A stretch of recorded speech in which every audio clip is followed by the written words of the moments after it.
नमस्कार, आप देख रहे हैं हमारा YouTube चैनल MK ज्योतिष उपाय और मैं महेश शर्मा आप सभी का इस चैनल पे हार्दिक स्वागत करता हूं।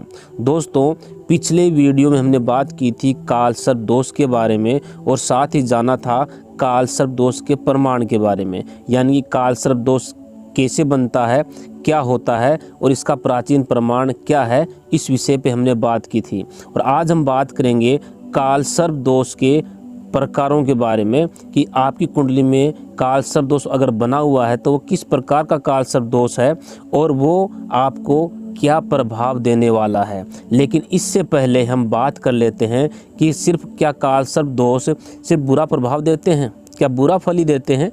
ऐसा नहीं है, क्योंकि सभी काल सर्प योग या दोष अशुभ नहीं होते, बहुतों में शुभ फल भी निहित होता है। त्रिकोण से बनने वाले काल सर्प योग या दोष अर्धचंद्र योग भी माने जाते हैं, जो समृद्धि, उन्नति, पद तथा लाभ की प्राप्ति कराते हैं। सम्राट अकबर, सम्राट हर्षवर्धन, जवाहरलाल नेहरू, सरदार वल्लभ भाई पटेल, सचिन तेंदुलकर, रानी लक्ष्मीबाई, मार्गरेट थैचर, स्मिता पाटिल आदि अनेक महान लोगों की कुंडली में काल सर्प योग मिलता है। अतः इसके नाम से भी भयभीत नहीं होना चाहिए। राहु केतु की अधिष्ठित राशि, लग्न लग्नेश, चंद्र तथा सूर्य की स्थिति, गुरु नवम भाव तथा नवमेश का बल आदि देखने के बाद ही इस योग की घातकता का निर्णय लेना चाहिए। अन्य शुभ योग कुंडली में हो तो भी काल सर्प योग अधिक कष्टकारी सिद्ध नहीं हो पाता है। लेकिन कुंडली में अगर कोई शुभ योग निर्मित नहीं हो रहे हों, लग्नेश, पंचमेश, नवमेश भी कहीं पीड़ित हैं, कमज़ोर हैं, तो ये जो स्थिति है काल सर्प दोष वाली, ये अधिक खतरनाक हो जाती है। तो आपकी कुंडली में काल सर्प दोष अगर बना हुआ है तो इन बातों का ख्याल रखिएगा कि अगर आपकी कुंडली में शुभ योग बने हुए हैं, लग्नेश मजबूत स्थिति में है, नवमेश अच्छी स्थिति में है, गुरु अच्छी स्थिति में है, सूर्य या चंद्रमा कोई अच्छा योग बना रहे हैं, तो काल सर्प दोष से आपको डरने की ज़रूरत नहीं है। अगर आपकी कुंडली में शुभ योग नहीं बने हैं, लग्नेश कमज़ोर है, नवमेश कमज़ोर है, सूर्य और चंद्रमा कहीं कमज़ोर स्थिति में बैठे हुए हैं, गुरु कहीं कमज़ोर है, तो आपके लिए ये स्थिति जो है वो खतरनाक हो सकती है। तो मित्रों, अभी हम बात कर रहे हैं काल सर्प दोष के 12 प्रकारों के बारे में। तो आपकी कुंडली में कौन सा काल सर्प दोष बना हुआ है, आप उसके बारे में अच्छे से जान लीजिए। तो सबसे पहले तो आपको मैं बता दूं कि काल सर्प दोष के 12 प्रकार होते हैं। हर एक अलग अलग भाव में बनने वाला काल सर्प दोष अलग नाम से जाना जाता है। तो सबसे पहले जो हम बात करेंगे वो है अनंत काल सर्प दोष। अनंत नामक काल सर्प दोष में राहु लग्न में, केतु सप्तम में तथा अन्य सभी ग्रह राहु केतु के मध्य होते हैं। अब आप अपनी जन्म कुंडली में चेक कर लीजिएगा कि आपके जो ग्रह हैं वो राहु केतु के मध्य हैं या केतु राहु के मध्य हैं। अब आप इसका कैसे पता करें कि आपकी जन्म कुंडली में जो आपके ग्रह हैं वो राहु केतु के मध्य हैं या केतु राहु के मध्य हैं? तो इसकी जानकारी के लिए आप मेरा पिछला वीडियो देख सकते हैं, इसमें ये सब जानकारी दी हुई है, तो आप पिछला वीडियो एक बार ज़रूर देख लीजिएगा। तो हम बात कर रहे थे अनंत काल सर्प दोष की। अनंत नामक काल सर्प दोष में राहु लग्न में, केतु सप्तम में तथा अन्य सभी ग्रह राहु केतु के मध्य होते हैं। इस योग के परिणाम स्वरूप जातक के शारीरिक सुख में बाधा होती है, जीवन संघर्षमय तथा मान प्रतिष्ठा में परेशानी होती है, दाम्पत्य में भी सुख की न्यूनता होती है। इस योग में विशेषतः जातक का सिर प्रभावित होता है, अतः चिंता, तनाव तथा दिमागी रोग विकार संभव होते हैं। प्राय 39 से 44 वर्ष के बीच भाग्योदय जरूर होता है। बचपन तथा जवानी दुख, तकलीफ, संघर्ष, परेशानी में जाते हैं। बुढ़ापे में सफलताएं अधिक मिल पाती हैं। प्रथम तथा सप्तम स्थान के साथ साथ इस योग में तीसरा, 5वां, 9वां और 11वां भाव भी प्रभावित होते हैं। यदि इन भावों के स्वामी निर्बल हों तो अधिक कष्ट होता है। अब दूसरा है कुलिक काल सर्प दोष। कुलिक नामक काल सर्प दोष तब बनेगा जब राहु दूसरे भाव में तथा केतु 8वें भाव में हो और अन्य सभी ग्रह राहु केतु के मध्य हों। इस योग में मूल रूप से कुंडली का दूसरा भाव प्रभावित होता है। साथ में 8वां, चौथा, 6वां, 10वां तथा 12वां भाव भी प्रभावित रहते हैं। परिणाम स्वरूप जातक का स्वास्थ्य तथा आर्थिक स्थिति उत्तम नहीं हो पाती। वाणी दोष, रिश्तेदारों या कुटुंबियों से अनबन, नेत्र व गुदा रोग संभव हो पाते हैं। अपयश प्राप्त होता है। आय की अपेक्षा व्यय अधिक होता है। कर्म फल भी प्राप्त नहीं हो पाते, यानी कि निष्फल होते हैं या अल्प फल मिलता है। कर्म ज़्यादा करना पड़ता है, कर्म का फल जो है वो कम मिलता है। अस्पताल के चक्कर लगते ही रहते हैं। जेल जाने का योग भी बन सकता है, किंतु पूर्वजों की संपत्ति या आकस्मिक संपत्ति मिलने के आसार भी बनते हैं। नंबर 3 पे है वासुकी काल सर्प दोष। तीसरे भाव में राहु और 9वें भाव में केतु हो तथा अन्य सभी ग्रह राहु केतु के मध्य हो तो वासुकी नामक काल सर्प दोष बनता है। यह विशेषतः तृतीय और 9वें भाव को पीड़ित करता है, किंतु 5वें, 7वें, 11वें और प्रथम भाव भी साथ में प्रभावित हो जाते हैं। इसके परिणाम स्वरूप जातक को अपने मित्र, बंधुओं या भ्राताओं के कारण मानसिक पीड़ा होती है। रिश्तेदारों तथा संबंधियों से कष्ट पहुंचता है। नौकरी में बाधा, व्यवसाय में हानि या व्यवसाय की हानि, पराक्रम की हानि, भाग्य का अवरुद्ध या विघ्न बाधा युक्त होना, प्राय सभी कार्यों में अड़चने आना आदि दुष्प्रभाव होते हैं। गले, कंधे या कान तथा रीढ़ के रोग संभव हो पाते हैं। हालांकि जातक धार्मिक होता है तथा आध्यात्मिक उन्नति संभव हो पाती है। प्राय व्यापार या अच्छी नौकरी में हो सकता है अगर जन्म कुंडली में लग्नेश और नवमेश तथा साथ ही साथ कर्मेश बलवान हुआ तो। अब 4 नंबर पे है शंखपाल काल सर्प दोष। राहु चतुर्थ और केतु 10वें भाव में हो, वह अन्य ग्रह राहु केतु के मध्य हो तो शंखपाल नामक काल सर्प दोष का निर्माण होता है। चतुर्थ तथा 10वें भाव इसमें अधिक प्रभावित होते हैं। विशेषतः चतुर्थ, किंतु 6वां, 8वां, 12वां और दूसरा भाव भी राहु केतु की दृष्टियों से पीड़ित होते हैं। इस योग के प्रभाव से मनोव्यथा, सुख शांति में कमी, पारिवारिक तथा गृह सुख में बाधा, माता, भवन, वाहन तथा विधा के सुख में बाधा, नौकरी में अपयश, व्यवसाय में नुकसान, कार्य में अस्थिरता या अनिश्चितता, वहम या सनक आदि फल इससे दोष के होते हैं। यह योग धन का नाश करके रास्ते का भिखारी तक बना सकता है। ऐसा जातक प्राय अच्छी योजनाओं में सक्षम होता है, लेकिन वो योजनाएं उस जातक को, उन योजनाओं का जो जातक है वो स्वयं लाभ नहीं उठा सकता, उसका लाभ जो है दूसरे उठा सकते हैं। श्रीमती मार्गरेट थ्रेचर की कुंडली में यह योग आप देख सकते हैं। अब आगे काल सर्प दोष का जो 5वां प्रकार है वो है पद्म काल सर्प दोष।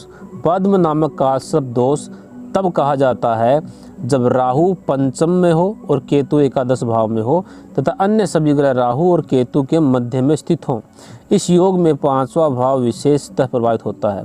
अतः शिक्षा, संतान और स्वास्थ्य तीनों साथ नहीं मिल पाते, किन्हीं 1 या 2 में कमी देखी जा सकती है। साथ ही साथ पहला, तीसरा, 7वां और 9वां भाव भी इस योग में पीड़ित होते हैं। परिणाम स्वरूप इस योग से पीड़ित जातक को पढ़ाई या शिक्षा, विशेषतः उच्च शिक्षा में बाधा, पुत्र प्राप्ति या संतान प्राप्ति में बाधा या संतान से कष्ट होना, संतान सुख में न्यूनता, यदि संतान हो भी तो किसी न किसी कारण से बुढ़ापे में उससे दूर हो जाना, गुप्त शत्रुओं से हानि या कारोबारी प्रतिद्वंद्विता की अधिकता, झूठे आरोप, जेल या मुकदमा, प्रेम में असफलता, शीघ्र ठीक न होने वाले रोग, हृदय कष्ट या स्त्री जातकों में चरित्रहीनता आदि संभव होते हैं। ऐसा जातक प्राय कंजूस होता है। आगे नंबर 6 पे है महापद्म काल सर्प दोष। राहु 6ठे भाव में हो, केतु 12वें भाव में हो तथा सभी ग्रह राहु और केतु के मध्य हो, तब महापद्म नामक काल सर्प योग या दोष का निर्माण होता है। इस दोष में विशेषतः 6वां तथा 12वां भाव प्रभावित होते हैं, लेकिन इसके साथ ही साथ दूसरा, चौथा, 8वां और 10वें भाव भी प्रभावित होते हैं। फिर भी ये बहुत अधिक अशुभ फल नहीं देता अथवा कुछ शुभ फल भी साथ में रखता है। परिणाम स्वरूप स्वरूप यह है कि एक और जातक के सत्रों में वृद्धि होती है, चरित्रहीनता, भाग्य में बाधाएं, मन में अशांति रहना, खर्च या मुकदमे आदि में धन व्यय की संभावनाएं होती हैं, गुर्दे तथा पैरों या नींद के रोग की संभावना होती है। वहीं दूसरी ओर जातक प्राय प्रॉपर्टी या जायदाद का स्वामी होता है, राज्य सत्ता या उच्च पद प्राप्ति में उसको लाभ मिलता है, शत्रुओं पर वह विजय प्राप्त करता है। यह योग अचानक ही भाग्य को परिवर्तित करके अर्श से फर्श पर पहुंचा सकता है या फर्श से अर्श पर भी जातक को पहुंचा सकता है। तक्षक काल सर्प दोष, जी हाँ, यह 7 नंबर पे तक्षक नामक काल सर्प दोष तब बनेगा जब राहु 7वें भाव में हो और केतु लग्न में हो, सब ग्रह राहु और केतु के मध्य हो। इस योग में मुख्य रूप से 7वां भाव और लग्न प्रभावित होते हैं, साथ ही 3रा, 5वां, 9वां और 11वें भावों पर भी बुरा प्रभाव पड़ता है। इस योग के दुष्प्रभाव के कारण जातक का दाम्पत्य सुख न्यून तथा बाधा युक्त होता है। जातक का विवाह प्राय जाति या आयु में अंतर वाले जीवन साथी से होता है या विवाह में धोखे की संभावना रहती है। विवाह के बाद भी धोखा हो सकता है। जातक अशांत, सनकी या वहमी और हीन भावना से ग्रस्त होता है। उसे गुप्त रोग या जननांग संबंधी विकार भी हो सकते हैं। जुए, रेस, लॉटरी, सट्टे, रोग आदि माध्यमों से भारी हानि होती है। यदि साझेदारी में व्यवसाय हो तो साझेदार से धोखा या नुकसान भी उठाना पड़ सकता है इस जातक को। अब 8 नंबर पे है कर्कोटक काल सर्प दोष। राहु अष्टम भाव में, केतु द्वितीय भाव में हो तथा सभी ग्रह राहु केतु के मध्य हो, तब यह काल सर्प दोष कर्कोटक नाम से जाना जाता है। 8वां भाव तथा दूसरा भाव इस योग में विशेषतः प्रभावित होते हैं। साथ ही चौथा, 6वां, 10वां और 12वां इन सभी भावों पर भी राहु केतु की दृष्टियों से बुरा असर पड़ता है। नतीजे के रूप में जातक का जीवन भयंकर घटनाओं, संकटों, विपत्तियों या कठिनाइयों से घिरा होता है। भाग्य में बाधा, व्यवसाय या रोजगार में धनहानि, नौकरी में पदच्युति आदि संभव होते हैं। पैतृक संपत्ति की प्राप्ति के लिए भी संघर्ष करना पड़ता है। ऊपरी हवा, उदर रोग, गुदा रोग, मुख या नेत्र के रोग संभव होते हैं। जातक अल्पायु होता है। शत्रुओं के छल प्रपंच से, धोखे से मृत्यु या मृत्यु तुल्य कष्ट होते हैं। वह दिवालिया हो सकता है, आत्महत्या कर सकता है या उसकी हत्या हो सकती है या रहस्यमयी या असहज मौत संभव होती है। फिल्म अभिनेत्री स्मिता पाटिल तथा झांसी की रानी लक्ष्मीबाई की कुंडली में आप इस योग को देख सकते हैं। शंखचूड़ काल सर्प दोष, जी 9वें नंबर पे आता है शंखचूड़ काल सर्प दोष।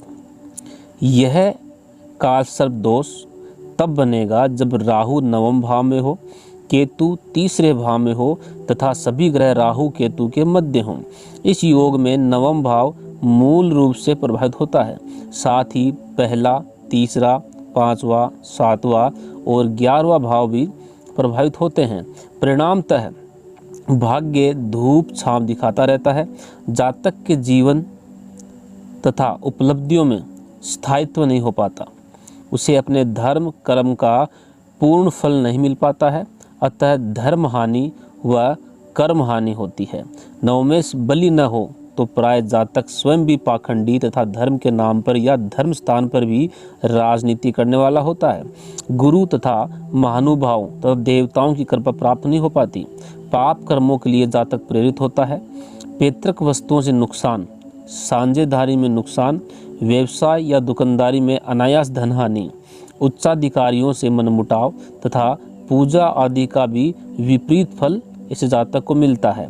हर ओर से बाधाएं झेलनी पड़ती हैं। कोशिशों के बाद भी सुख मानो मरीचिका बनकर रह जाता है। आगे 10 नंबर पे है घातक काल सर्प दोष। राहु 10वें भाव में, केतु चौथे भाव में हो और सभी ग्रह राहु केतु के मध्य हो तो घातक नाम का कालसर्प दोष बनता है। इस योग में 10वां भाव तथा चौथा भाव अधिक प्रभावित होते हैं। दूसरा, 6वां, 8वां, 12वां भी इनकी दृष्टियों से पीड़ित रहते हैं। इसके फलस्वरूप जातक को व्यवसाय या जीविका में धोखा या विषमताएं झेलनी पड़ती हैं।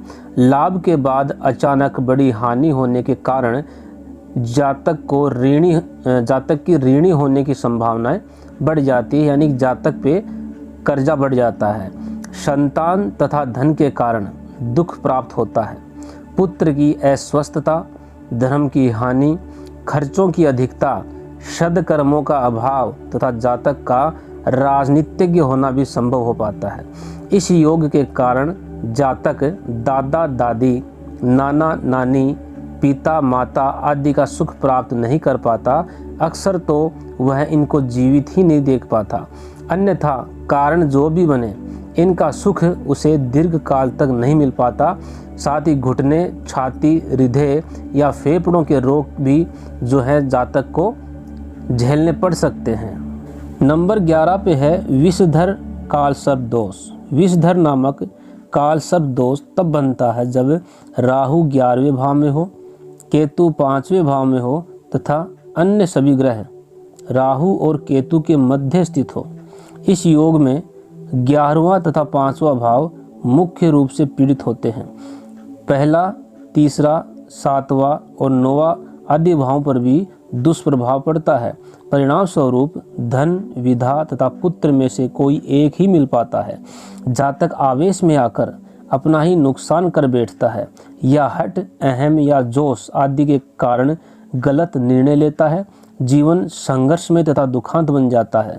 बड़े भाई या बहन से या पुत्र वधू या दामाद से संबंध बिगड़ जाते हैं।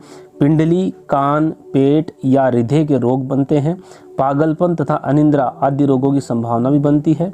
आय की आवक अस्थिर या असंतुलित होती है। जातक अनैतिक या अधर्म आचरण द्वारा भी लाभ पाने को प्रेरित होता है। कुटुंब के लिए प्राय सब कुछ करने को तैयार रहते हुए भी उसे कुटुंबियों से प्रतिफल उत्तम नहीं मिल पाते। अब अंत में है शेषनाग कालसर्प दोष, जो 12वां है। इसका नाम है शेषनाग कालसर्प दोष। 12वें भाव में राहु, 6ठे भाव में केतु हो तथा सभी ग्रह राहु केतु के मध्य हो तो शेषनाग नामक कालसर्प दोष बनता है। इस योग में 12वां भाव तथा 6ठा भाव विशेष रूप से प्रभावित होते हैं। साथ ही दूसरा, चौथा, 8वां और 10वां भाव पर भी दुष्प्रभाव पड़ता है। यद्यपि प्राय में ऐसे व्यक्ति को ख्याति मिलना संभव होती है, परंतु जीवन रहस्यमय होता है। शत्रुओं की अधिकता, लड़ाई झगड़े या कोर्ट कचहरी का झंझट, मुकदमेबाजी तथा मुकदमे में हानि, अचानक बड़े खर्चे, अति व्यय, गुप्त शत्रुओं के कारण मानसिक पीड़ा, झूठे अभियोग में जेल यात्रा, अपयश, लांछन, कलंक या आरोप, नेत्र पीड़ा, पैरों को कष्ट, नाभि से नीचे के रोग, दुख स्वप्न, अतिनिंद्रा या अनिंद्रा, मानसिक क्लेश, पागल खाने या अस्पताल जाना, लड़ाई या शत्रु के कारण मृत्यु तुल्य कष्ट होना, प्रणय सुख में यानी कि वैवाहिक सुख में नुकसान या हानि, आवारगी, आवारापन आदि दुष्परिणाम इस योग में संभव हो पाते हैं। कुंडली में अन्य कोई शुभ योग न हो तो मरणोपरांत ऐसा व्यक्ति अधोगति को प्राप्त होता है। तो मित्रों, कालसर्प दोष के ये 12 प्रकार हैं। कुंडली के 12 राशियां, 12 भाव होते हैं। अब आपकी कुंडली में राहु और केतु कहाँ स्थित हैं? मेन तो राहु का ही है, केतु तो हमेशा उसके सामने ही होता है 7वें भाव में। तो आपकी कुंडली में राहु कहाँ पे स्थित है? अगर आपकी कुंडली में कालसर्प दोष बना हुआ है तो आप राहु को पकड़िए और फिर देखिए कि किस भाव में बन रहा है और उस कालसर्प दोष जो बन रहा है उसका क्या नाम है, उसका क्या परिणाम आपको मिलने वाला है। अगले एपिसोड में, अगले वीडियो में मैं आपके लिए कालसर्प दोष के उपाय लेके आ रहा हूँ। तो आप उस वीडियो को ज़रूर देखिएगा और इस वीडियो को आप ज़रूर शेयर कीजिएगा। मैं आशा करता हूँ कि आपको ये जानकारी पसंद आई। अगले वीडियो में एक अच्छी जानकारी लेकर के मैं फिर आपके सामने उपस्थित होऊंगा। तब तक के लिए नमस्कार।